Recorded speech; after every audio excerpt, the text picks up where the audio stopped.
Good afternoon, Abundant Life family, and welcome to Wednesday's Encouragement in the Word.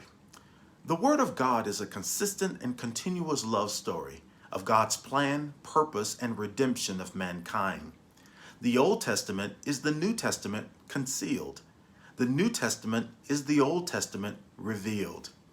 From start to end, God unfolds little by little the fulfillment of the law, prophecies, and our redemption, and they're all found in Jesus Christ.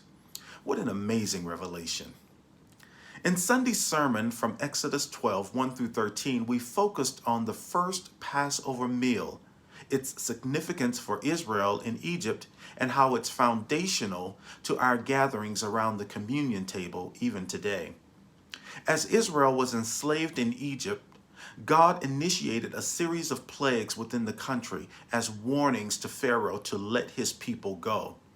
He turned water to blood. He then inundated the land with frogs, gnats, flies, pestilence, boils, locusts, darkness, and ultimately the killing of firstborn males throughout all of Egypt. However, God preserved Israel's firstborn by instructing them to slay a 1-year-old unblemished lamb or goat. Then take the blood of the animal and paint it over the doorpost of their home. Therefore, when the wrath of God passed through Egypt, wherever he saw the blood, God would pass over that home and preserve the lives of Israel's firstborn, thus the term Passover. God commanded the Israelite nation to observe the Passover feast for every generation that follows. And Jesus Christ, born into the earth as a Jew, he also observed Passover.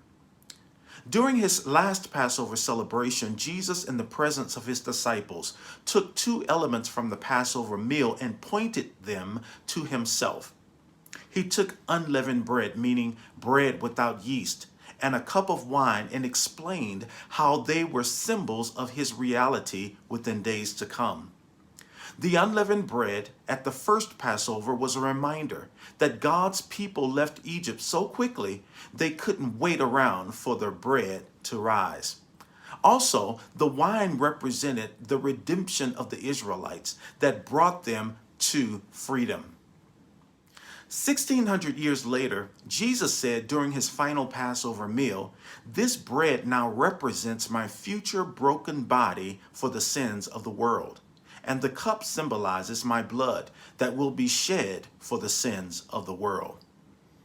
Just as the lamb's blood of the first Passover protected the Israelites from the wrath of God, the blood of the ultimate and final lamb, Jesus Christ, will redeem us from the wrath of God in the future. Indeed, Jesus is Messiah. God bless you, brothers and sisters.